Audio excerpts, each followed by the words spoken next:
الحمد لله وكفى وسلام على عباده الذين اصطفى أما بعد فأعوذ بالله من الشيطان الرجيم بسم الله الرحمن الرحيم يا أيها الذين آمنوا اتقوا الله وكونوا مع الصادقين وقال تعالى والذين جاهدوا فينا لنهدينهم سبلنا وإن الله لمع المحسنين. ابھی آپ حضرات کو جو کتاب سنائی جا رہی تھی یہ اللہ تعالیٰ نے میرے ہی قلم سے اپنی رحمت سے اور ہمارے بزرگوں کی دعاؤں کی برکت سے اللہ تعالیٰ نے لکھوائی اور اتنی قبول ہوئی کہ بڑے بڑے علماء بھی اس کتاب سے مسرور ہوئی. اور مولانا محمد یوسف بنوری رحمۃ اللہ علیہ جیسے اکابر محدثین میں سے تحریر فرمایا جو اس کتاب کے شروع میں چھپی ہوئی ہے کہ مجھ کو اس کتاب کے دیکھنے کے بعد اس کتاب کے مصنف سے ایسی عقیدت ہوئی جس کا میں تصور بھی نہیں کر سکتا تھا. میرے شعر نازِ فارسی کے جب مولانا نے سنے وہ شعر بھی سنائی دیتا ہوں. میرے شیخ شاہ الحق صاحب دعوت برکاتہم بھی تھے اور اختر بھی تھا. مولانا محمد یوسف بنوری رحمۃ اللہ علیہ نے مثنوی شریف میری لکھی ہوئی شرح کھولی, اس کے اندر میرا ہی ایک شعر نکل آیا. وہ کیا شعر تھا؟ اہل دل آکس کی حقرا دل دہر. اہل دل کون لوگ ہیں؟ اللہ والوں کو اہل دل کیوں کہتے ہیں؟ اللہ والوں کو کہتے ہیں صاحب بڑے اہل دل ہیں. تو ان کو اہل دل کیوں کہا جاتا ہے؟ کیا سینے میں اور لوگ کا کسی کے کوئی ایسا انسان ہے جس کے سینے میں دل نہ ہو؟ شرابی, کبابی, زانی, بدکار, جانور تک کے سینوں میں دل ہے, لیکن اللہ والوں کو اہل دل کیوں کہا جاتا ہے؟ اس کا جواب میں نے اپنے شعر میں پیش کیا تھا. اہل دل آکس کی حقرا دل جہر. اہل دل وہ ہے جو اپنا دل اللہ تعالی پر قربان کر دیتا ہے. یعنی دل میں اس کے اندر جو کچھ ہے خواہشات, آپ خالی برتن کسی کو دینا پسند کریں گے؟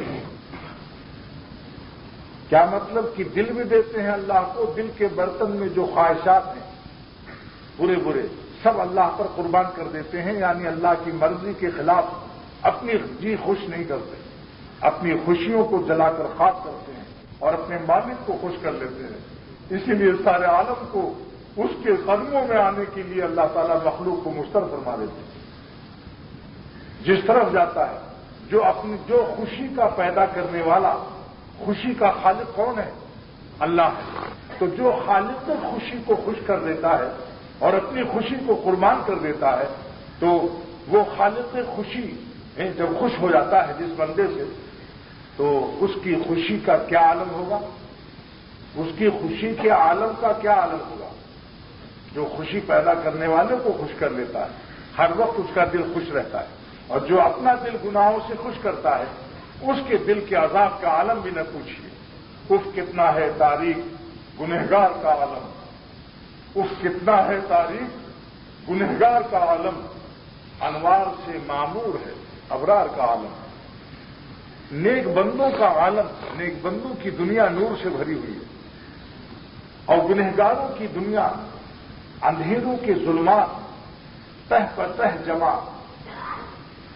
پریشانی اور عذاب, مخبوط الحواس. خالق خوشی کو ناخوش کیا, کیا خوش رہ سکتا ہے ایسا؟ کاش یہ بات اتر جائے, یہ بات اتر جائے میرے دل میں میری بات. اے کاش اتر جائے میرے دل میں میری بات, اور اے کاش اتر جائے تیرے دل میں میری بات. یہ نہیں کہ آپ کے دل میں, ہمارے دل میں بھی اترے بھائی. ہاں, اے کاش میری بات اتر جائے, اے کاش میرے دل میں اتر جائے میری بات, اور اے کاش اتر جائے تیرے دل میں میری بات. کہ اللہ ایسا خوش رہتا ہے. شاہوں کے سروں پر تاج گرا سے, شاہوں کے سروں میں تاج گرا سے درد سا اکثر رہتا ہے. سب سے زیادہ دنیا میں بادشاہوں کی خوشیوں پر لوگ رشک کرتے ہیں. یہ سمجھتے ہیں بھائی تو بادشاہ ہوگا.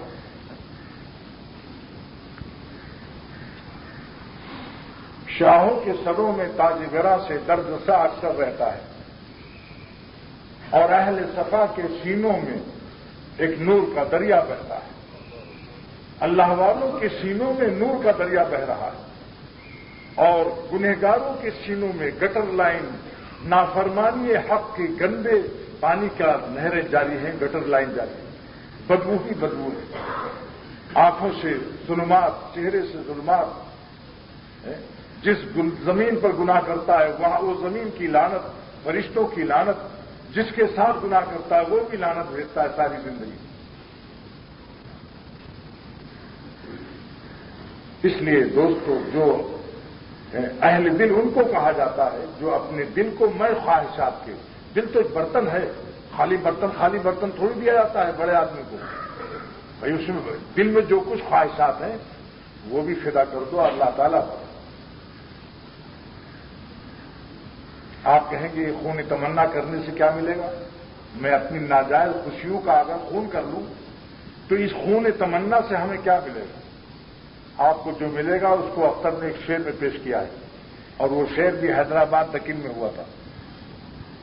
ہائے جس دل نے پیا خون تمنا برسوں، ہائے جس دل نے پیا خون تمنا برسوں، اس کی خوشبو سے یہ کافر بھی مسلمان ہوں گے، اور اس کی خوشبو سے مسلمان بھی مسلمان ہوں گے، یعنی کمزور ایمان والے اس کی صحبت سے بڑے ایمان والے بن جائیں گے، اور کافر بھی مومن ہو جائے گا۔ ایسا محبت کا درد اللہ اس کو عطا فرماتا ہے۔ ترقی تو دیکھو، ایسی فانی چیزوں میں اس انگور کے کیڑے کی طرح بیوقوفانہ احمقانہ زندگی مت گزارو۔ ایک بیوقوف احمق کیڑا انگور کھانے چلا، جلال الدین مولانا رومی رحمت اللہ علیہ فرماتے ہیں کہ اس کو انگور کھانا تو انگور اوپر ہوتا ہے، نیچے ہرے ہرے پتے ہوتے ہیں، نیچے انگور نہیں ہوتا۔ وہ ہرا کیڑا ہرے رنگ کا وہ بھی ہوتا ہے، ہرے ہرے پتے پر پہنچ گیا، بھوک لگی، اس نے پتا کھانا شروع کر دیا۔ کچھ تھوڑا سا انگور کا 1/100 حصہ ذائقہ اس میں بھی ہوتا ہے۔ جیسا پھل پتے میں کچھ اثرات ہوتے ہیں۔ اس نے بیوقوفی سے سمجھا کہ بس یہی انگور ہے، ساری زندگی اسی پتے کو کھا کر مر گیا، اور اس پتے پر اپنی قبرستان بنا گیا، انگور سے محروم مر گیا۔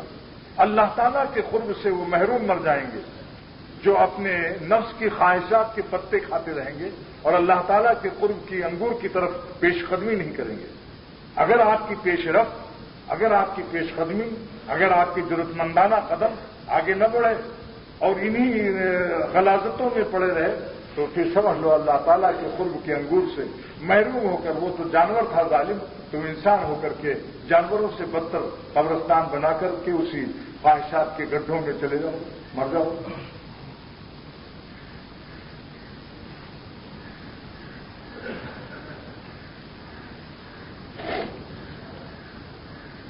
تو دوستو، اس لیے ایسے لوگوں کو اہل دل کہا جاتا ہے کہ جس نے دل بنایا، دل کس نے پیدا کیا؟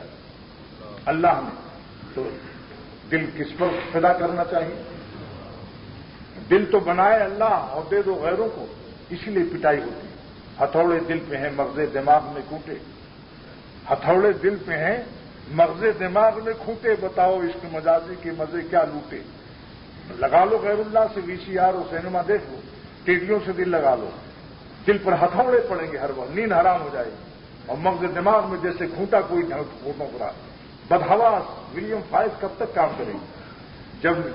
جب سو کے اٹھو گے، اب تو گھبرا کے یہ کہتے ہیں کہ مر جائیں گے، اب تو گھبرا کے یہ کہتے ہیں کہ سو جائیں گے، اور مر کے بھی چین نہ پایا تو کدھر جائیں گے، اور سو کے بھی چین نہ پایا تو کدھر جائیں گے۔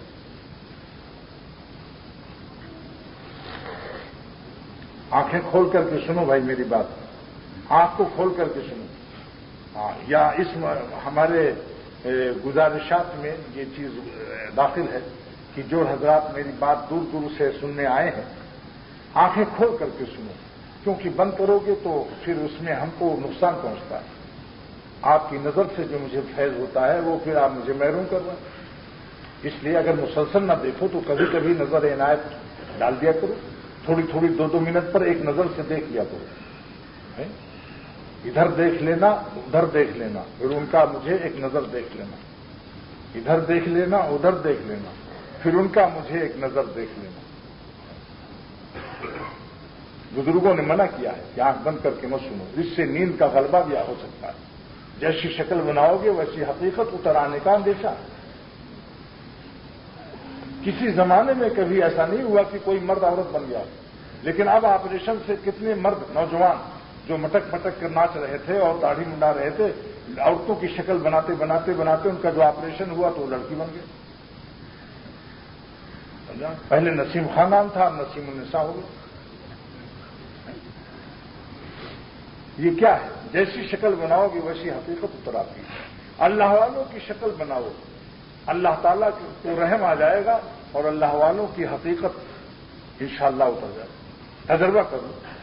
مثال کے طور پر یہ میری ٹوپی ہے، ایک ٹوپی خانقاہ سے ایسی خرید لو، جو ذکر آپ کرتے ہیں جناح کیپ ٹوپی پہن کر کچھ دن کرو اسے، اور پھر کبھی اس ٹوپی کو پہن کر ذکر کرو کہ حاجی امداد اللہ صاحب رحمۃ اللہ علیہ، حکیم الامت مولانا شفری صاحب تھانوی رحمۃ اللہ علیہ، میرے مرشد شاہ عبدالغنی صاحب رحمۃ اللہ علیہ، بڑے بڑے اولیاء اللہ اس وقت ہندوستان پاکستان بنگلہ دیش کے، یہ ٹوپی اولیاء اللہ میں رائج ہو گئی، تو آپ انشاءاللہ فرق محسوس کریں گے۔ یہاں تک کہ دوپلیا میں بھی اور گول ٹوپی میں فرق محسوس کریں گے۔ یہ بہت بڑی چیز ہے بزرگوں کی مشابہت۔ من تشبہ بقوم فہو منہم، جو کسی قوم کی مشابہت اختیار کرتا ہے اللہ تعالیٰ اس کو اسی قوم میں داخل کر دیتے ہیں۔ آپ اللہ والوں کی مشابہت اختیار کریں گے کہ اللہ پاک کو رحم آ جائے گا انشاءاللہ تعالیٰ، اور اسی قوم میں اللہ تعالیٰ داخل کر دیں گے، یعنی آپ کو اللہ والا بنا دیں گے۔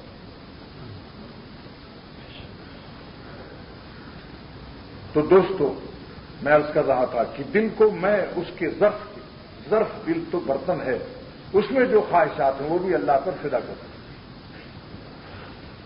اس کو بھی اللہ پر فدا کرتا ہے۔ اس لیے ان کو اہل دل کہا جاتا ہے کہ اپنا دل جس نے دل بنایا تھا اسی پر فدا کر دیا۔ اہل دل آکس کی حقرا دل دہر اورا کی دلرا میں دہر، دل اسی کو دے دیتا ہے جو دل عطا کرتا ہے۔ جس نے دل دیا تھا، ماں کے پیٹ میں دل بنایا تھا، اسی کو اپنا دل دے دیتا ہے۔ جب یہ شعر سنا تو مولانا محمد یوسف بن نوری رحمۃ اللہ علیہ، جو پاکستان کے بڑے محدثین میں شمار ہوتے ہیں، فوراً فرمایا لا فرق بینک و بین مولانا روم، تیرے اور مولانا روم کے درمیان میں تو مجھے فرق محسوس نہیں ہو رہا ہے، ان کے شعر میں تمہارے شعر میں بالکل یکساں نہیں۔ میں نے اللہ تعالیٰ کا شکر ادا کیا، نیک خالی ہے، بزرگوں کی طرف سے حوصلہ افزائی، کوئی شاباشی مل جائے تو اس میں حوصلہ افزائی ہوتی ہے۔ وہ اسی مثنوی سے یہ کتاب آپ کو مضمون سنایا گیا کہ آسیہ، حضرت آسیہ رضی اللہ تعالی عنہا فرعون کی بیوی تھی، مگر صحابیہ تھی، ایمان لائی تھی، اور یہ ظالم ایمان نہیں لایا۔ پورا واقعہ آپ نے ابھی سنا تھا، کس طریقے سے اس نے چاہا کہ یہ مسلمان ہو جائے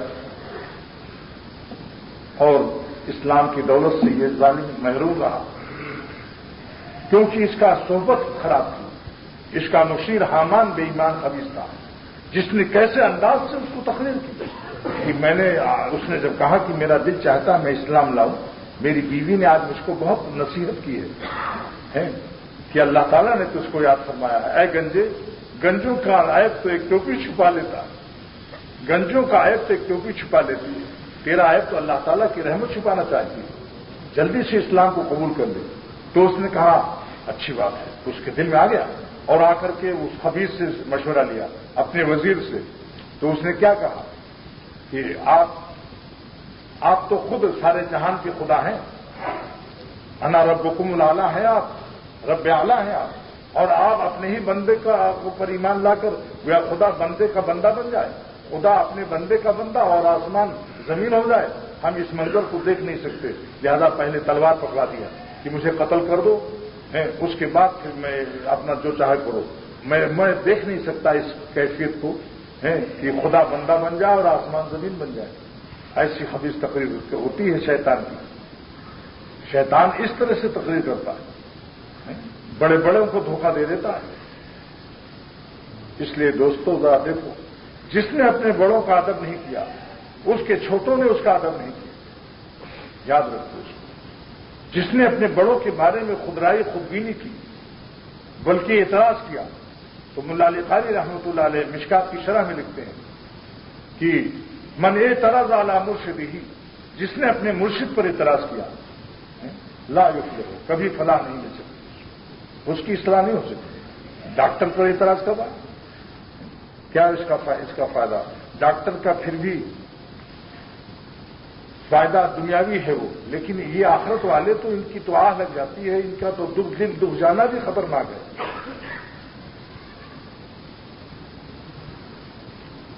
دیکھیے کم بخت ایمان نہیں لایا اور ستاتا بھی تھا. اتنا ستاتا تھا کہ کلیجے منہ کو آ گئے. حضرت آسیہ رضی اللہ تعالی عنہا بیوی تھی، ایسے ایسے عذاب، ایسے ایسی سختیاں، ایسی ایسی تکلیف دیتا تھا کہ ایمان سے چھوڑ دیں، لیکن آپ نے جان دے دی، ایمان کو نہیں دیا.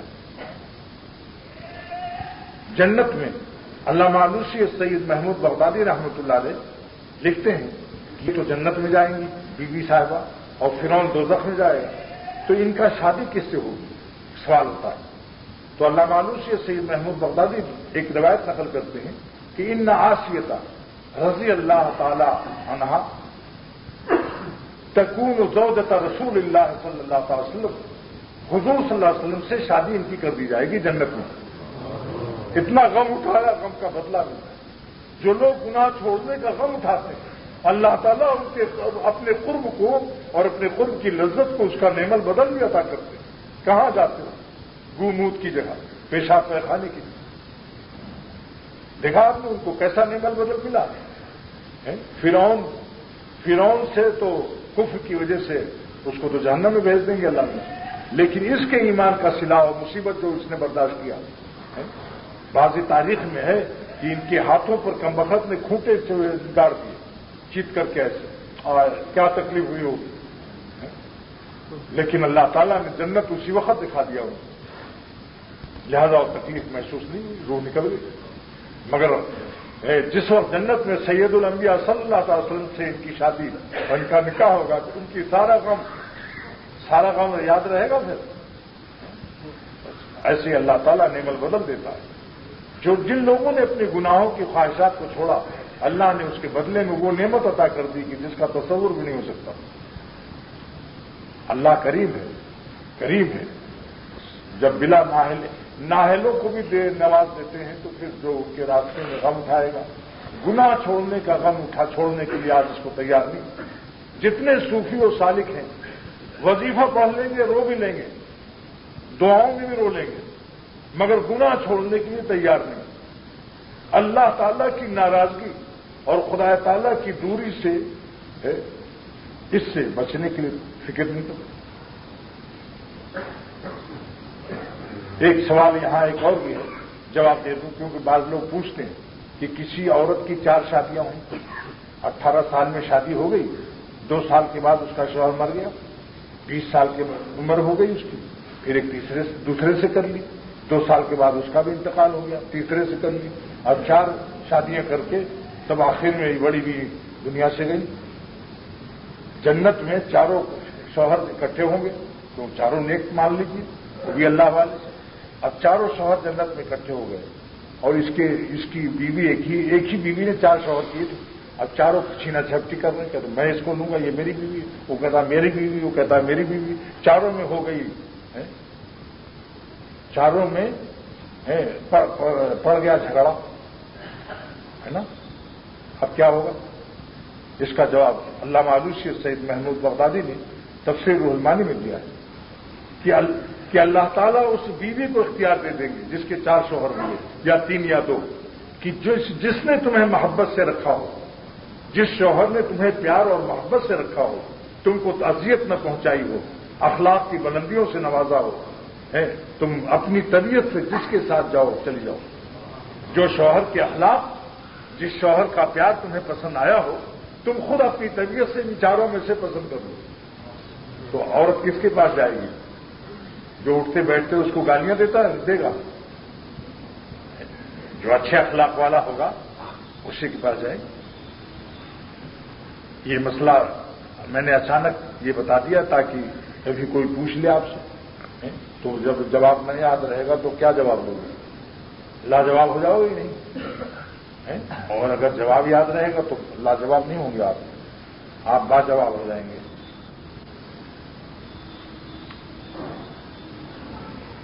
آج میں نے اللہ تعالیٰ کا شکر ہے بھائی، سنیچر کو انشاءاللہ تعالیٰ کل میرا ارادہ ہے سفر کا۔ جمعرات کو ارادہ تھا پہلے، تو 1-2 دن بڑھ گیا کچھ مجبوریوں کی وجہ سے، لہذا آپ لوگوں سے دعا کی بھی درخواست ہے کہ میرا سفر عافیت سے ہو، اور آپ لوگوں کے لیے اللہ تعالیٰ مجھے توفیق دعا بخشے اور اسے قبول فرمائے، مستجاب الدعوات بنا دے، جس کے لیے جو مانگے اختر اللہ سب قبول فرما دے، سفر عافیت سے ہو، کیونکہ آگے بھی ساؤتھ افریقہ کا بھی ارادہ ہے۔ 25 جنوری کو جدے سے نیروبی اور نیروبی سے پھر جنوبی افریقہ ساؤتھ افریقہ جس میں وہاں کے دوستوں نے 8-10 سال سے وہ ہمارے انتظار اور تھا ان کو خیال، بس جب اللہ کو منظور ہوتا ہے۔ بہرحال دعا کی گزارش ہے آپ حضرات سے، اس لیے کہ بے چینی ہوگی بعد میں آپ پوچھتے پھریں گے بھائی کیا بات ہے، کیوں نہیں آ رہے ہیں، اس لیے بتا دیا کہ آپ لوگ میرے لیے اور میرے ساتھیوں کے لیے 2 ساتھی اور جا رہے ہیں، ممتاز بیگ صاحب ہیں اور ایک ہمارے عشرت جمیل صاحب ہیں، سید عشرت جمیل، سید بھی ہیں وہ۔ تو اللہ تعالیٰ ہم تینوں کو اور بھی جتنے جا رہے ہیں، فیروز صاحب دے کے وہ بھی وہاں ہو جائیں گے۔ تو اس لیے آج کا مضمون جو ہے تھوڑا سا مختصر ہی بیان کرتا ہوں کہ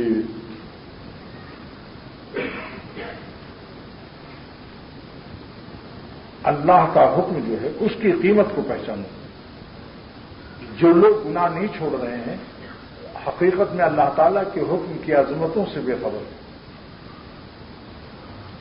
ایاز نے سکھا دیا، شاہ محمود کا ایک غلام تھا بہت پیارا، وہ ظالم بھی باوفا عاشق تھا، شاہ محمود بھی اس کو بہت پیار کرتا تھا۔ ایک دن شاہ محمود نے کہا کہ میرے خزانے میں جو سب سے شاندار موتی ہے، یگانہ ہے، ویسا اس کا مثل نہیں ہے، باہر سے منگایا تھا، اس کو توڑ دو۔ وزیروں کو جمع کیا، اس میز پر ایک موتی رکھ دیا گیا، پتھر بھی جمع کر دیے گئے۔ بادشاہ نے حکم دیا پتھر سے اس کو مارو، موتی کو چور چور کر دو۔ مولانا رومی رحمۃ اللہ علیہ فرماتے ہیں کہ 65 وزیروں نے انکار کر دیا۔ 65 پنجاب میں کیا بولے 65 ہاں 65 پنجابی زبان میں 65 اور انگریزی میں 65۔ 65 وزیروں نے کہا حضور یہ نایاب موتی ہم سے نہیں توڑا جائے گا، کیونکہ آپ کے خزانے میں اس کا مثل نہیں ہے، ہم توڑ دیں گے، اس کے بعد پھر آپ مجھے ڈانٹیں گے کہ تم لوگ پاگل ہو گئے تھے، کیوں توڑ دیا؟ اس لیے ہم سمجھ رہے ہیں آپ کو امتحان لے رہے ہیں، چکر ہے معاملہ اس میں، ہم نہیں توڑیں گے۔ اور پھر بلایا اپنے خاص باوفا عاشق غلام کو، جس کا نام کیا تھا؟ ایاز۔ ایک نیاز صاحب تھے ہمارے شیخ تھانوی رحمۃ اللہ علیہ کے خادم نوکر، ان کے یہاں لڑکا پیدا ہوا تو حضرت نے ایاز رکھ دیا، اور نیاز سے کہا دیکھو ایاز تمہارا ایک بیٹا تو میں نے ایاز رکھ دیا، اب دوسرے بیٹے کے لیے میرے پاس قافیہ نہیں ہے پیاز کے سوا، اب دوسرے بیٹے کے لیے پیاز کے علاوہ میرے پاس کوئی قافیہ نہیں۔ اللہ کی شان کی دوسرا بچہ ہی اللہ والوں کی زبان سے ایسی بات نکل، دوسرا بچہ ہی وہ بھی پیاز کی نوبت آ گئی۔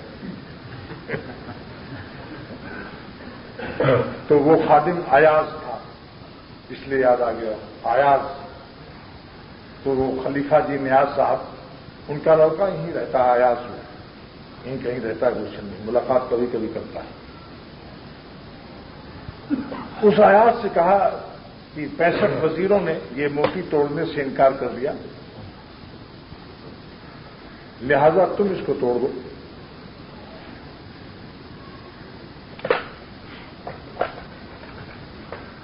ایاز نے پتھر اٹھایا، موتی کو مارا کس کے پتھر سے، چکنا چور ہو گیا، ٹکڑے ٹکڑے ہو گیا۔ سارے وزیروں نے شور مچانا شروع کر دیا، اس کا بہت کو کیا ہوگی؟ سب نے کہا، وزیروں نے، کہ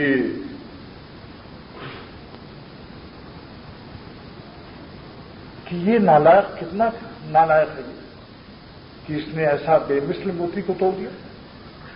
تو بادشاہ نے ایاز کو بلایا اور کہا، 65 وزیر تیرے اوپر اعتراض کر رہے ہیں کہ نایاب قیمتی موتی، بے مثل موتی کو کیوں توڑ دیا، اس کا تم جواب دو۔ حالانکہ بادشاہ خوش ہو گیا کہ میرے حکم کی عظمت اس کو زیادہ ہے اس موتی کی قیمت سے۔ ایاز کی اس عادت سے بادشاہ خوش ہو گیا اندر اندر کہ ایاز امتحان میں پاس ہو گیا، موتی کی قیمت سے زیادہ ایاز میرے امر کی اور حکم کی عظمت دل میں رکھتا ہے۔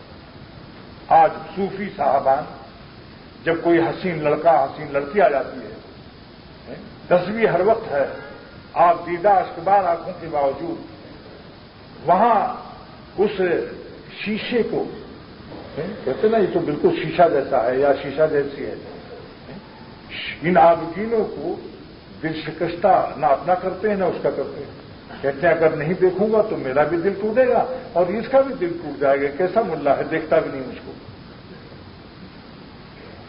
دو دل میں پھنس جاتا ہے، دلدل میں، دل دل جو تھا، دو دل سے تو وہ نہیں توڑا تو دل میں پھنس گیا۔ دلدل ہے کہ نہیں؟ بولو بھائی، اس نے اپنا دل نہیں توڑا، اللہ کا حکم توڑ دیا، اللہ کے حکم کی عظمت کا حق اس نے ادا نہیں کیا، اپنا دل نہیں توڑا۔ اس نے کہا دیکھ لو، دیکھا جائے گا، بعد میں توبہ کر لیں گے۔ توبہ سے اللہ کی امر کے حکم کی عظمتیں تھوڑی ادا ہوتی ہیں۔ توبہ تو تمہاری خباثتیں اور نالاتیوں کی کسی درجے میں تلافی، وہ بھی ان کے علم کے ساتھ مشروط ہے۔ بعض وقت میں اکٹھا ہوتا رہتا ہے، پھر کیا کہیں کیا ہوتا ہے، توفیق کے توبہ بھی سلب ہو جاتا ہے بعض وقت۔ تمہارے اختیار میں نہیں، اللہ تعالیٰ کے اختیار میں۔ لہذا اس نے اپنا دل بھی نہیں توڑا، اس کا دل بھی نہیں توڑا، خوب آپا کر کے بات کرنے لگا۔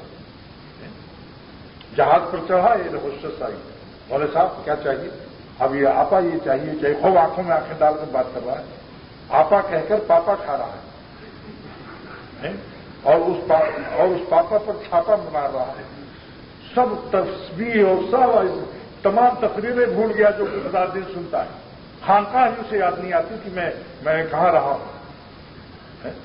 تو جو شخص دو دل کی قیمت، اپنا دل اور ان حسینوں کا دل، اس کی قیمت اللہ کے حکم کی عظمتوں سے زیادہ سمجھتا ہے، یہ قیامت کے دن جواب دے لے گا۔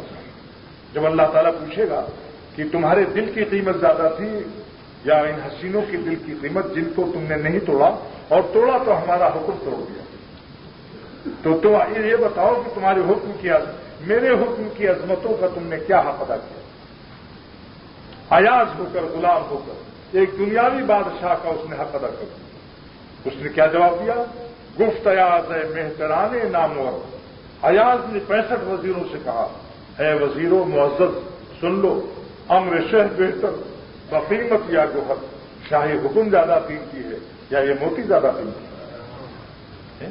مولانا رومی رحمت اللہ علیہ کی قبر کو اللہ تعالیٰ نور سے بھر دے، کوئی دقیقہ انہوں نے چھوڑا نہیں کہ کوئی شخص اللہ کے راستے میں جاتے ہوئے اسے کوئی عذر یا اسے کوئی چکر دے سکے شیطان، اگر مصنوعی معاذوں کی ساری چیزیں سامنے۔ سلوک کو انہوں نے اس طرح سے سمجھایا ہے کہ اس کی کوئی مثال نہیں۔ اسی لیے مولانا اشرف علی صاحب تھانوی رحمۃ اللہ علیہ فرمایا کرتے تھے کہ جس کو اپنے دل میں اللہ کی محبت کی آگ لگانی ہو، مصنوعی پڑھا کرے۔ آج آپ نے تھوڑا سا میری ہی لکھی ہوئی، مجھ سے محبت کرنے والے لوگوں نے بھی بعضوں نے اس کو نہیں خریدا، حالانکہ سامنے ہی ملتی۔ اگر اللہ تعالیٰ کی محبت سمجھنا ہے، اس کتاب کو خرید لو، اس کو پڑھو، دیکھو کہ اللہ تعالیٰ کیسا دل میں نور عطا فرماتے ہیں، اور زندگی میں زندگی آئے گی۔ ہم نے دیکھے ہیں ایسے بھی اہل نظر، ہم نے دیکھے ہیں ایسے بھی اہل نظر، زندگی سے رہی بے خبر، زندگی سے رہی بے خبر، یعنی اپنی زندگی کے تقاضوں کو جانتے ہی نہیں تھے کیا ہے کیا ہے، ہر وقت اپنی زندگی کو اپنے اللہ پر فدا کر رہا ہے اور ساری کائنات کی لذتوں کو لوٹ رہے ہیں۔ گوشے میں ہے، پہاڑوں کے دامن میں ہے، سفر میں ہے، حضر میں ہے، جہاں بھی ہے، باخدا ہے، کاروبار میں بھی ہے تو بھی خدا کے ساتھ، بازار میں ہے تو بھی خدا کے ساتھ، ہر وقت ایک لمحے کو اللہ سے غافل نہیں ہوتے، ایک سانس بھی اپنی غفلت میں نہیں گزارتے۔ یہ ہیں مبارک زندگیاں، یہ ہیں مبارک زندگیاں، مبارک ہیں وہ لوگ جو ایک ہر وقت باخدا رہتے ہیں۔ انہوں نے باخدا رہنا سیکھا ہے، یہ سیکھنا پڑتا ہے اہل اللہ کی صحبتوں سے، مجاہدات سے، کثرت ذکر اللہ سے، یہ رسوخ نسبت اللہ تعالیٰ عطا فرماتے ہیں۔ تو دیکھو ایک مخلوق کا کیسا حق ادا کر رہا ہے، ایاز شاہ محمود کا کیسا حق ادا کر رہا ہے۔ گفت ایاز ہے مہترانے نامور، ایاز نے کہا ہے معزز وزیروں 65 کے 65 65 کے 65 سن لو، تم بھینس کے بھینس ہو، 65 کے 65 کیا ہو، تم بھینس کے بھینس ہو، تمہاری عقل کہاں مری ہوئی تھی؟ تم نے موتی کی قیمت تو دیکھا، شاہی حکم کی عظمت کا تم نے حق ادا نہیں کیا کہ بادشاہ محمود حکم دے رہا ہے۔ دیکھو اس کے الفاظ کیا تھے جو مولانا رومی تعبیر فرماتے ہیں، امر شہ بہتر بقیمت یا گوہر، گفت ایاز ہے مہتران نامور، ایاز نے کہا ہے معزز وزیروں، امر شہ مانے شاہی حکم، امر شہ مانے شاہی حکم، امر شہ بہتر بقیمت، شاہی حکم قیمت میں زیادہ ہے، امر شہ بہتر بقیمت یا گوہر، یا یہ حسین موتی یہ زیادہ قیمتی ہے یا میرے اللہ کا حکم زیادہ قیمتی ہے؟ سڑکوں پر پھرنے والی ننگی جو پھر رہی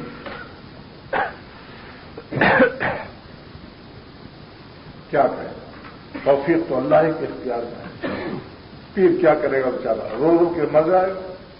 بابا نوح علیہ الصلوۃ والسلام اپنے بیٹے کے لیے رو رو کے مر گئے، ظالم ایمان نہ لایا، کشتی بابا نشین نہیں ہوا، بابا کی کشتی پر ظالم نہیں بیٹھا، اس نے کہا مجھے تو پہاڑ بجا لے گا،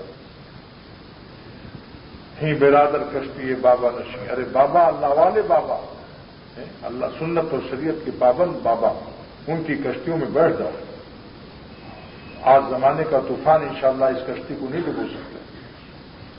جو لوگ اہل اللہ سے تعلق رکھتے ہیں وہ اس فتنے کے دور میں بھی اپنے دل کو سلامت لے جائیں گے انشاءاللہ۔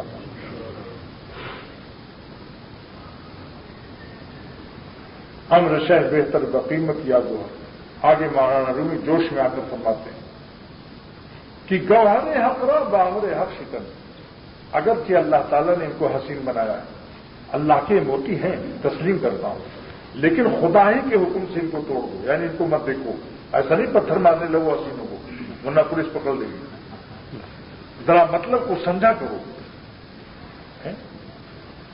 گوہر حق را بامر حق شکن، اللہ تعالیٰ کے حسین پیدا کیے ہوئے موتیوں کو تم اللہ تعالیٰ کے حکم سے توڑ دو، یعنی اپنا دل توڑ دو، ان کا دل توڑ دو، وہ نہ دیکھیں، وہ کہیں دیکھو مولانا مجھے، تم کہو نہیں ہمارا اللہ ناراض ہو جائے گا،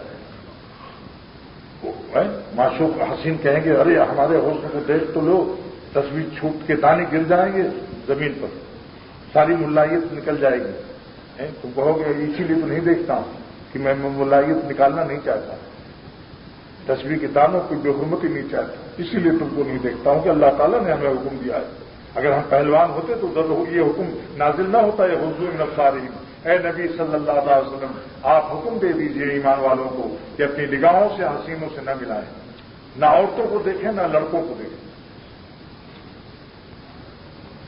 گوہر حق را بامر حق شکن، اللہ تعالیٰ کے موتی کو اللہ تعالیٰ کے حکم سے توڑ دو، کیوں بتاؤ کیوں؟ کہ اللہ کا حکم زیادہ قیمتی، تمہارے دل کی کوئی قیمت نہیں، یہ مت کہو کہ میں پاگل ہو گیا تھا، کیا کروں پرانا پاپی ہوں، پرانی عادت ہے، یہ نیا اور پرانے سے کام نہیں چلے گا، جوتے پڑیں گے، نئے جوتے بھی پڑیں گے، پرانے جوتے بھی پڑیں گے، جوتے جیسے بھی ہوں پرانے نئے جوتے تو ہیں، پاپ جو ہے پرانے پاپی کو بھی چاہیے کہ کب تک اس طرح سے زندگی گزارو۔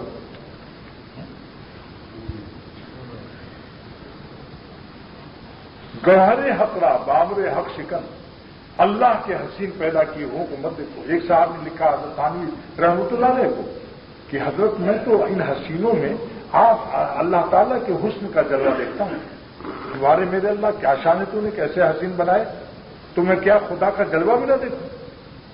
دیکھیے کیسا سوال کیا اس نے. یہ تو میں ان کو آئینے جمال خداوندی سمجھتا ہوں. آئینے جمال خداوندی، یہ اللہ تعالیٰ کے جمال کی آئینے ہیں.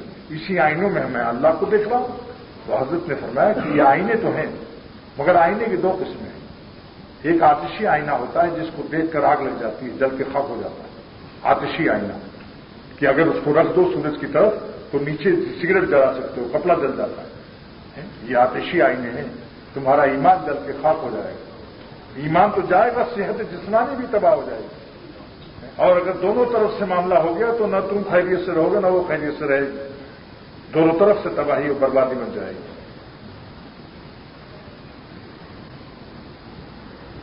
ایک شاعر نے کہا تھا کہ نہ میں ہوں کسی کا نہ تو ہے کسی کی، نہ میں ہوں کسی کا نہ تو ہے کسی کی. میں ہوں خدا کا اور تو ہے خدا کی، تو دونوں خدا کے حکم پر چلو. آزادی تو سانڈ کر دیکھ لو، جو آزادی ہے چاہتے ہیں اور شریعت کے احکام پر مشکل سمجھتے ہیں اس کو، تو ایک جانور ہے سانڈ، اس کو کہتے ہیں. کھوٹے میں بنتا ہے وہ؟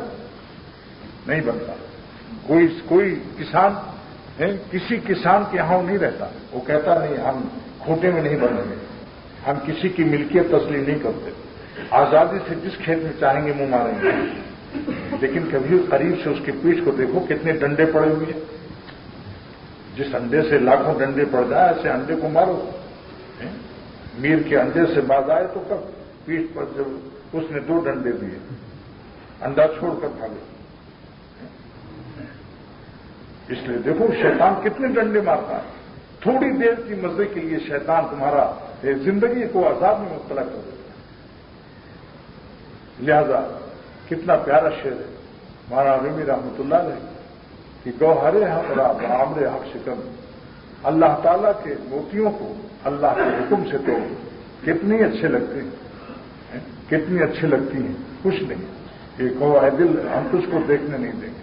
فرار اختیار کرو، ففروا الی اللہ. آہستہ چال سے بھاگنے کا حکم نہیں ہے. جو آہستہ چلے وہ لوٹ کے پھر پہنچ گئے وہیں. کیوں 2-3 قدم پر شیطان نے کان میں کہا ارے کہاں جا رہے ہو، دیکھتے جاؤ. اور جو بھاگ کہا وہاں سے تیز بھاگا تو اتنا دور گیا کہ ناقابل واپسی الی شیطان ہو گیا. ناقابل واپسی الی شیطان، اتنا دور بھاگا. ففروا کا حکم ہے، یہ تو نہیں کہ وہاں سے فضاؤ. اللہ یہ نہیں بتا کہ حسینوں سے اور ان سے بھاگو، نہیں ان سے ہٹ جاؤ، نہیں. ففروا، فرار مانے کیا ہے وہ؟ فرار کے مانے کیا ہے؟ چلنا یا بھاگنا؟ بس کہتے ہیں ففروا ہو گئے. اچھی معاملہ ہے، محاورہ ہی بنا دیا ظالم نے کسی. ففروا تو قرآن پاک کی آیت ہے، مگر آج بولا جاتا ہے ففروا الی اللہ. ففروا کہتے صاحب تو ففروا ہو گئے. اسی آیت سے لیا اس محاورے والے نے معلوم. لہذا مولانا رومی رحمۃ اللہ علیہ فرماتے ہیں کہ گوہر حقرا بعامر حق شکن، ان موتیوں کو اللہ کے حکم سے توڑ دو. برزجاجہ دوست سنگے دوست زن، تو دوست کے شیشے پر دوستی کا پتھر مار دو. اللہ کے حکم سے تو ہم نہیں دیں گے، اللہ کے حکم پر چلو اور اپنی نظر کی حفاظت کرو. گالوں پر دل چاہتا ہے کہ بال نہ آنے پائے، چکنے مکنے رہو، منڈا کر کمسن بنے رہو. آپ اپنے دل سے گفتگو کرو، یہ گال ہمارے نہیں ہے، میں بندہ ہوں. بندے کا ہر جز بندہ ہوتا ہے. بولو بھائی کیا ایسا ہوتا ہے کہ جسم سارا جسم تو بندہ، آنکھ آزاد؟ بندے کا جسم بندہ ہے، گال بھی بندہ ہے، آنکھ بھی بندہ ہے. آپ جہاں مالک چاہیں وہاں دیکھو، جہاں نہ چاہیں نہ دیکھو. گالوں پر حکم ہے داڑھی رکھو ایک مشت تینوں طرف سے، ادھر سے بھی ادھر سے بھی ادھر سے بھی. اور آپ کہتے نہیں صاحب یہ تو میری نوجوانی ہے، اور پھر وہ اماں کہتی ہیں کہ شادی بھی نہیں ہوگی، پھر تم کو کوئی ملا کال پوچھے گی. ایک داڑھی والے سے ایک صاحب نے کہا کہ میں اپنی بیٹی سے شادی کرنا چاہتا ہوں اور میری بیٹی لندن کی ڈگری لائی ہوئی ہے. تو اس نے کہا ارے دل میں کہ بہت اچھا ہے، چلو بھائی ہم منظور کر دیتے ہیں. جب بیٹی سے کہا ابا نے کہ ایک تبلیغی جماعت کا داڑھی والا اچھا مولانا انگریزی داں انجینئر ہے، اس سے ہم شادی کرنا چاہتے ہیں، تو داماد ہمارا نیک ہوگا. تو اس لڑکی نے کہا ایک نظر مجھ کو دکھلا دیجیے. ابا بابا پاپا پاپا بھی کہتے ہیں بعض لوگ بابا کو. ارے پاپا تو پاپ سے ہے یہ تو. جب اس کو دیکھا اس مولوی کو, بیچارہ انجینئر تھا, انگریزی تھا, مگر بہت سے مسٹر مولویوں سے افضل ہو جاتے ہیں. مولوی تاک جھاک کرتا ہے اور کلکٹر پر ہوائیں کھاتا ہے, بعض سب کو نہیں کہتا. اور بعض ایسے تہجد گزار اشراق پڑھنے والے تبلیغ جماعت میں لگ کر اللہ والے بن گئے. دین کوئی میراث کسی کی ہے, جو محنت کرے گا وہی اللہ والا بنے گا. لہذا اس نے کہا پاپا سے, یعنی اپنے بابا سے, کہ یہ اس ملا سے میری گزارا نہیں, یہ تو کلکٹر نہیں دکھائے گا, کلکٹر نہ دکھائے گا, نہ ٹم پر بیٹھا لے گا, نہ مجھے وی سی آر دیکھنے دے گا, سنیما میں نہیں دکھائے گا, یہ تو ہمیں مس بند کر کے رکھے گا برقعے میں. تو بیچارے میرے پاس آئے, میں ناظم آباد میں تھا اس وقت. آپ دیدہ آنکھوں میں آنسو, کیا کہیں صاحب داڑھی رکھ لی ہے, اب اس کا بڑا مشکل ہے, مڈا بھی نہیں سکتا, مگر اس کی وجہ سے ایک رشتہ لگا تھا, اس نے بھی انکار کر دیا. تو میں نے کہا کہ عجیب معاملہ ہے. ارے اللہ پہ بھروسہ رکھو, جس نے جوڑا بنایا ہے سب کا جوڑا وہاں لکھا ہوا ہے, گھبراؤ مت. 6 مہینے کے بعد ہنستے ہوئے ملے, کہنے لگے کہ میری شادی ہو گئی. میں نے کہا ماشاءاللہ مبارک ہو, کیسی بیوی ہے؟ کہہ رہے حافظ قرآن, بڑی اللہ والی. دیکھا آپ نے, داڑھی کی برکت سے حافظ قرآن مل گئی. الخبیثات للخبیثین, اگر تم خبیث بنو گے تو عورتوں بھی تم کو بیوی بھی خبیث ملے گی. الخبیثات للخبیثین, خبیث عورتیں خبیث کو ملتی ہیں. اس لیے نیک بن جاؤ تاکہ تم کو کوئی نیک بیوی اللہ دے. بہت سے ایسے نوجوان ہیں جنہوں نے بالغ ہونے کی زندگی میں کبھی استورا نہیں لگایا. حالانکہ شروع میں 3-4 بال ہوتے ہیں, آدمی کو بڑا عجیب سا لگتا ہے 3-4 بال رکھنا, لیکن اس نے اللہ کا حکم سمجھ کر اپنے چہرے کو ہمیشہ خاندان والے نے چڑھایا, ہر طرف سے ہنسی مذاق. کیا وہ ایمان ہے جو کسی کے ہنسنے سے ٹوٹ جائے؟ گردن کٹنے سے تو ایمان نہ دیا صحابہ نے, اور آپ ذرا سا ہنسنے سے ڈر جاتے ہیں. داڑھی رکھ کر پھر اللہ کا نام لو, دیکھو کیسا مزہ آتا ہے. تقویٰ سے رہ کر دیکھو اللہ کا نام.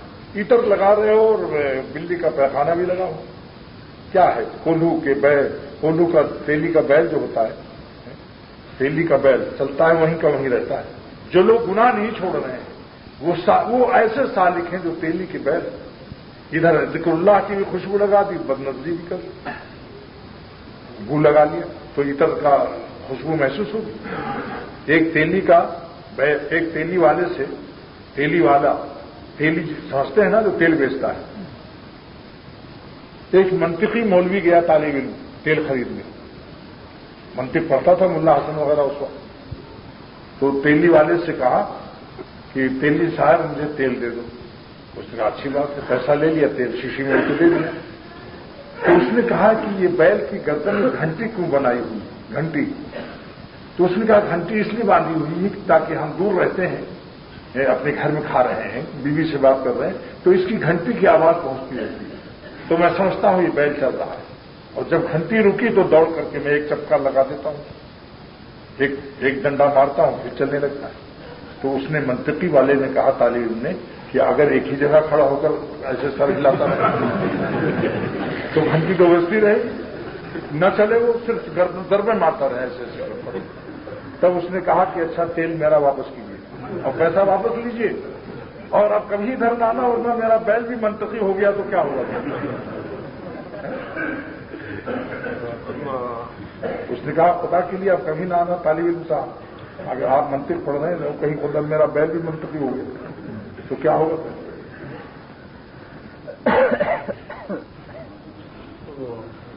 چین بھی بہت ہے, تقویٰ میں چین بھی بہت ہے. دیکھیے اتنا چین ہے کہ میں نہیں کہہ سکتا. مجاہدے میں اتنی بے چینی نہیں, تھوڑی دیر کے لیے ہوتی ہے, 1 گھنٹہ 2 گھنٹہ, جب اس کو بھگا دو اپنے پاس سے یا خود بھاگ جاؤ. بھاگو اور بھگاؤ, بھاگو یا بھگاؤ, 2 ہی تو کام ہے. اگر کوئی بے پردہ عورت آ گئی تو تم خود بھاگو یا تو پھر اس کو بھگاؤ. 2 کام جو سیکھ لیں مجھ سے, بھاگو یا بھگاؤ. ہمیشہ چین کی بنسی بجاؤ, بھاگو یا بھگاؤ, اور ہمیشہ چین کی بنسی بجاؤ. مگر چین کی بنسی کے معنی نہیں کہ کل کو آپ وہ لے آئے ہو کہ آج کل چین کی بنسی بجا رہا ہوں، وہ بنسی بجانا جائز نہیں۔ یہ محاورات کو محاورات سے سمجھو، سمجھا نہیں؟ اب یہ کوئی کہے کہ صاحب آپ کا خون سفید ہو گیا تو آپ کہیں گے صاحب میرا خون تو لال ہے، ابھی سوئی چبھو کے دیکھ لو۔ کوئی محاورات سفید ہونے والے بے وفا ہو یعنی محبت نہیں کرتے۔ تو اس لیے میں ڈر کے مارے ترجمہ صحیح بات میں بتا دیتا ہوں۔ انہوں نے کوئی کچھ بنسی خرید کے لایا اور بنسی بجا رہے تو آپ پیر صاحب نے کہا تھا آج کل چین کی بنسی بجا رہا ہوں، بانسری بجانا جائز نہیں، سمجھا؟ اس کو بعض لوگوں کو مثنوی سے غلط فہمی ہوئی۔ وشنوز نیچو حکایت میں کنت، بانسری سے سنو کیسی حکایت کرتی ہے، دردناک، کیسی دردناک آواز نکلتی، تو بیوقوف لوگوں نے بانسری بجانا شروع کی۔ معرومی نے اس کے معنی تھوڑے جانے، معرومی نے فرمایا کہ دیکھو بانسری بانس سے کٹ کر آئی ہے، بانسری وہ جو ہوتی ہے لکڑی وہ کہاں سے کٹ کے آتی ہے؟ بانس سے۔ تو اپنے مرکز کو یاد کر کے رو رہی ہے، تو تم بھی اپنے مرکز کو یاد کرو، اللہ کے پاس سے آئے ہو، قل الروح من امر ربی، عالم امر سے آئے ہو، لہذا اپنے اللہ کو یاد کرو، تمہاری روح وہاں سے آئی ہے۔ جیسے وہ مرکز کو یاد کر کے رو رہی ہے، کیسی آواز دردناک نکالتی ہے، ایسے تم بھی اللہ کی یاد میں رویا کرو۔ مولانا کا کیا مطلب تھا یہ یاروں نے کیا؟ یہ شریعت کے خلاف کیسے مولانا کہہ سکتے ہیں؟ اتنا بڑا اللہ والا شریعت کا پابند۔ اور مولانا نے پھر فرمایا کہ بھائی دیکھو بانسری کے دو منہ ہوتے ہیں، ایک منہ آگے ہوتا ہے، ایک منہ کسی کے منہ میں ہوتا ہے، تب نہ بچتی ہو۔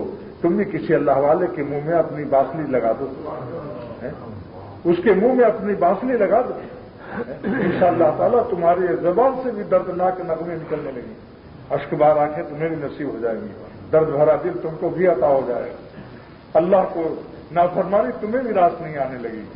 عطر کی دکان پر کچھ دن رہ جائے بھنگی، پھر کنسٹر کا بو نہیں اٹھا سکتا۔ اگر کوئی بھنگی جو رات دن کنسٹر پیخانے کا ڈھو رہا ہے اور بھنگی پاڑے میں رہتا ہے، 6 مہینے کسی عطر کی دکان پر کام کر لے ملازمت، پھر وہ کبھی اس کام کو نہیں کر سکتا، طے ہو جائے گی۔ لیکن شرط یہی ہے کہ عطر کی دکان کے باوجود پھر شام کو بھنگی پاڑے میں جا کر بھنگیوں سے صاحب سلامت کر کے ان کا کنسٹر نسوں گے۔ بعض لوگ خانقاہوں میں رہتے ہیں، چھپ چھپ کر کے تلاش بھی کرتے ہیں، شکار کسی بہانے سے چلے گئے، دیکھ لیا حسینوں کو، کسی بہانے سے آج ڈاکٹر اب دوا لانی ہے، وہاں یہ جانا ہے، تو پھر ایسا شخص جو ہے مدرسوں میں ہو یا خانقاہوں میں، جو وہ عطر کی دکان تو ہے، عطر کا ماحول تو ہے، لیکن اگر کوئی عطر کی دکان میں ملازمت کرے اور شام کو چھپ کر کے بھنگیوں سے دوستی 2 منٹ کے لیے سے گو سونگھ لے، سارا دن بھر کا عطر نکل جائے گا، پھر عادت پڑ جائے گی اس کو وہی گو سونگھنے۔ مولانا تھانوی رحمۃ اللہ علیہ فرماتے ہیں کہ ایک گھوڑا تھا، وہ لیڈ سونگتا تھا، تو ایک شخص نے کہا کہ میرے لیڈ سونگنے کی عادت چھوڑا دو تو میں آپ کو انعام دوں گا۔ تو ایک شخص نے کہا یہ کیا مشکل ہے، اس بیٹھا اس کے اوپر، جب اس نے لیڈ سونگنا کیا اور سونگنے کے لیے کیا تو ایک ڈنڈا مارا اس کو، 10 میل تک لے گئے۔ اس کے بعد اس نے کہا صاحب 10 میل تک میں نے چلا دیا ہے، بالکل لیڈ نہیں سونگا۔ وہ بڑا خوش ہو گیا، انعام دے دیا۔ وہ قطب نما قبلہ جو دکھاتی ہے، ہر وقت سوئی دھرتی، کیونکہ اس کا ذرا سا مسالہ جو مکھی کے سر کے برابر ہے، لیکن ہر وقت قطب شمالی اس کو اپنی طرف کھینچے رکھتا ہے، اگر آپ اس کا رخ بدل دیں تو تڑپنے لگتی ہے۔ تو جو لوگ ذکر اللہ کرتے ہیں ان کے قلب کے دل میں کی سوئی میں اللہ ایک نور لگا دیتا ہے، نور کا مسالہ، پھر اللہ تعالیٰ اس کو اپنی طرح ہر وقت رکھتے ہیں۔ جب کبھی گناہ کچھ کرے گا ادھر ادھر تڑپ جائے گی اس کی، جب تک کہ توبہ کر کے اللہ کی طرف رخ نہ کر دے۔ لیکن جب مسالہ ہی نہیں لگاؤ گے، ذکر ہی نہیں کرو گے، خانقاہوں میں خالی چائے بنانے سے تھوڑی سلوک طے ہوتا ہے۔ یہ بھی سمجھ لو، اپنی زندگی کو ضائع مت کرو۔ خدمت خلق اور خدمت خالق میں فرق ہے۔ خدمت خلق اس وقت ہے جب خالق کا رسوخ نسبت میں اللہ کا اس کا رسوخ حاصل ہو، اب وہ خدمت خلق ہے، ورنہ انبیاء بھی خدمت خلق کرتا ہے، جگہ جگہ ہاسپٹل کھولتا ہے، جگہ جگہ غریبوں کو کمبل دیتا ہے، دودھ بانٹتا ہے، کیونکہ خالق سے رشتہ کٹا ہوا ہے، اس لیے اس کی خدمت قبول نہیں۔ جس کا باپ سے رشتہ کمزور ہو، بھائی کے ساتھ اس کے احسانات قابل اعتبار نہیں۔ اگر شریف ہوتا تو ابا کو مانتا، ابا سے تو دشمنی کرتا ہے، بھائیوں کو دیتا ہے ایڈ مدد، یہ کوئی بدماش ہے، چکر باز، یہ بھائیوں سے کوئی سیاسی فائدہ اٹھانا چاہتا ہے۔ مخلص ہوا ہے جو پہلے اللہ تعالیٰ سے نسبت کو راسخ کر اس کے بعد خدمت خلق ہو۔ ورنہ تم خدمت خلق کے ہوتے ہوئے اپنا ذکر جاری کرو تاکہ تمہارے اللہ کو وہ بھی سنے، سارا مجمع سنے، کچھ پرواہ مت ہو، چاہے ملے یا کسی کو نہ ملے، اپنا مٹکا کرو۔ ایک مولانا مسعود علی صاحب تھے اعظم گڑھ میں، تو 3 بجے رات کو اٹھ کر تہجد وہ ذکر کرتے تھے۔ ان کا ذکر کیا کہتا ہے، ایسا پیارا ذکر ہوتا تھا، اللہ بس کچھ پوچھو مت، دل چاہتا سنا کرو، ایسی آواز دردناک۔ ان کو میں نے 10,000 کے مجمع کے جلسے میں بھی دیکھا کہ جب اشراق کا وقت ہوا وہیں کھڑے ہو گئے مسلم، کسی مجمع کی پرواہ نہیں، جہاں جاتے ہیں ہم تیرا فسانہ چھیڑ دیتے ہیں، کوئی محفل ہو تیرا رنگ محفل دیکھ لیتے ہیں۔ تو بس 3 کام کر لیجئے، نمبر 1 کسی اللہ والے سے باضابطہ اس کو مسلم بنائیے، کہہ دیجیے اس کی میں آج سے آپ کو مسلم بناتا ہوں، آپ سے اصلاحی تعلق قائم کرتا ہوں، میں آپ سے مشورہ لیتا رہوں گا۔ مرید ہونا کوئی ضروری نہیں، اتنا فرض نہیں ہے، بعد میں جب دل چاہے تو وہ سنت بھی ادا کرو، لیکن فرض کی تکمیل کی خاطر سے اس میں دیر نہ کرنا چاہیے۔ اس کے بعد اس سے ذکر پوچھ کر بلا ناغہ ذکر کرو، ذکر کا ناغہ روح کا فاقہ۔ جو کھانا نہیں کھاتا کمزور ہوتا ہے یا نہیں؟ کھانے میں ناغہ سے کمزوری آتی یا نہیں؟ پھر دشمن اس کو ایک جھاپڑ مار کر گرا سکتا ہے کہ نہیں؟ ایسی سمجھ لو، جو ذکر نہیں کرتا اس کی روحانیت کمزور ہوتی ہے، نفس و شیطان اور حسین صورتیں اسے جلد پٹک دیتے ہیں۔ کیا کہیں، چیخ چیخ کے مر رہا ہوں بعض لوگوں کو، سوچو کہ میں دل پر کتنا صبر کرتا ہوں۔ بعض میرے ایسے دوست آباد ہیں جن پر میں مرتا رہتا ہوں، دل روتا رہتا ہے کہ یہ خاص یہ سب ذکر کا اہتمام و پابندی کرے، پھر اس کے بعد کیا صبر جمیل کرتا ہوں۔ تو اس لیے ذکر کی پابندی، اور تھوڑا ہی سا بتائیں گے انشاءاللہ، وہ زمانہ وہ ڈرو مت کہ بتا دیں گے 1 لاکھ اور پاگل ہو جاؤ گے۔ ذکر اب اس زمانے میں تھوڑا بتایا جاتا ہے، لیکن اللہ کا نام بہت بڑا نام ہے۔ ایک بزرگ کہہ رہے تھے، اللہ تیرا نام بہت بڑا نام ہے، جتنا بڑا آپ کا نام ہے اتنا ہم پر مہربانی کرو۔ اس ظالم کو کتنی دور کی سوچی، یہ کیسا اللہ والا پیارا تھا، پیارا بندہ تھا، کہتا تھا اللہ آپ کا بہت بڑا نام ہے، جتنا بڑا آپ کا نام ہے اتنی ہم پر مہربانی کر دی۔ تو اللہ کا نام لینا معمولی نام نہیں ہے، اللہ کا نام لینے سے انشاءاللہ تعالیٰ قلب میں اجالے پیدا ہوں گے، قلب میں نورانیت روشنی آئے گی، اندھیروں سے مناسبت ختم ہوتی چلی جائے گی۔ اس کو ناغہ مت کرو، ایک دن میں فائدہ محسوس نہ ہو تو فرق فکر مت کرو، روزانہ بچے کو فیتے سے ناپو تو پتہ چلے گا کہ آج اتنا بڑھا، سال بھر کے بعد فیتا لگاؤ تو معلوم ہوا کہ 4 انگور بڑھ گیا۔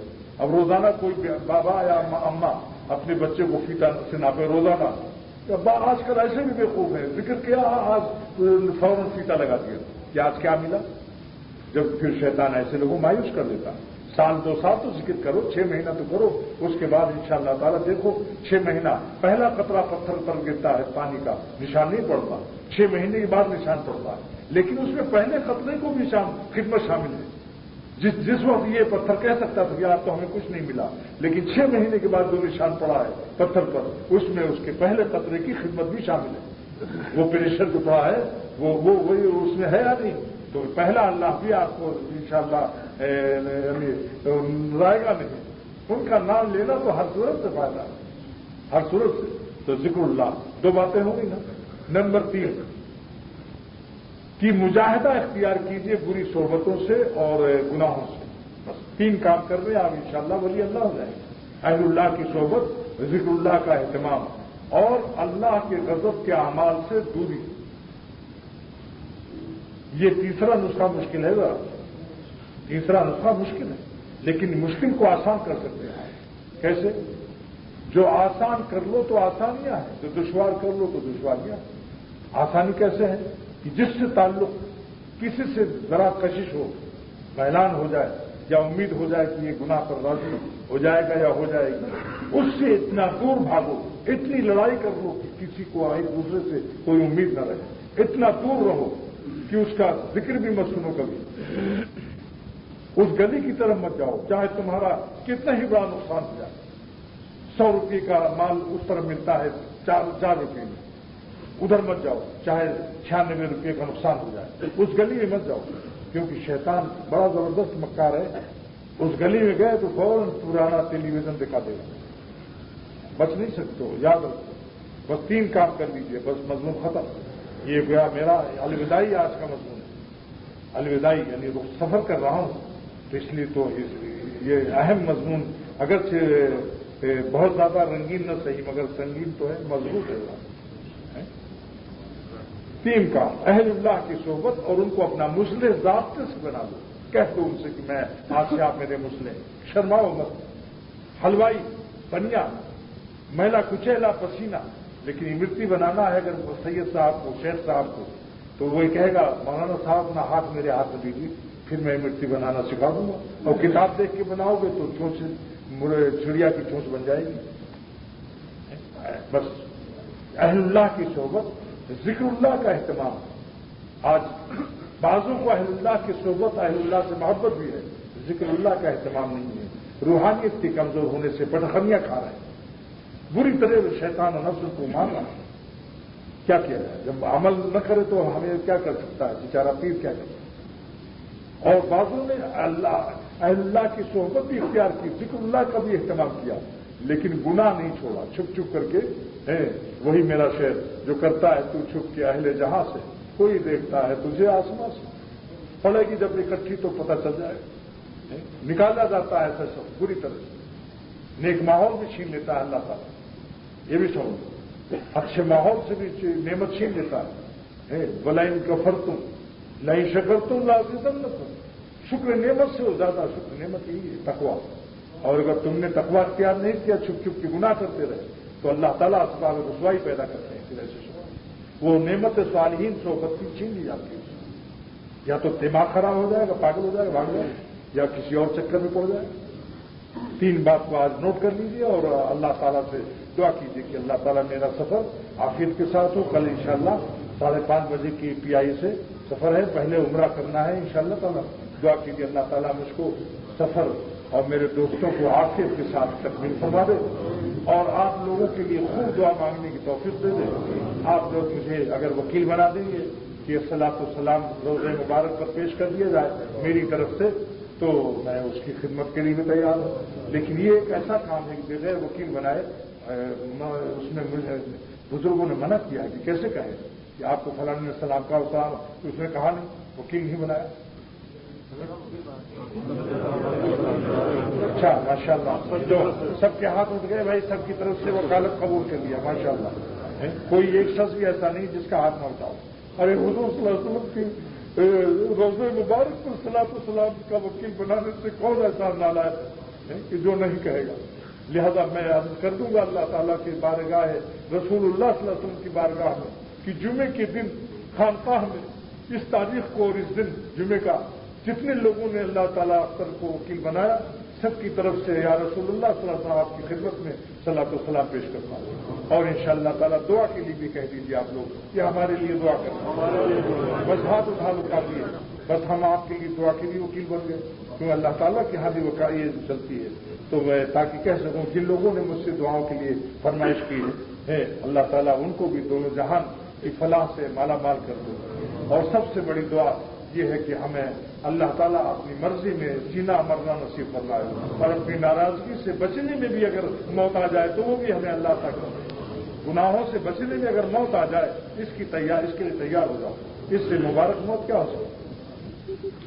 اللہ تعالیٰ ہماری دنیا آخرت بنا دے، ہمارے بچوں کو، ہمارے گھر والوں کو، اور ہمارے جتنے دوست بیٹھے ہیں ان کو اور ان کے گھر والوں کو، خواتین ماں بہنیں بیٹیاں جو آئی ہیں اللہ ان کو، ان کے اولاد کو، ان کے شوہروں کو، سب کو اللہ والا بنا دے اور اللہ والی بنا دے، اور اس خانقاہ کو بافیض بین الاقوامی بافیض بنا دے، جو بھی آیا تھا محروم نہ جائے، اس کی خوشبو، اپنی محبت کی خوشبو کو اس خانقاہ سے سارے عالم میں پھیلا دے۔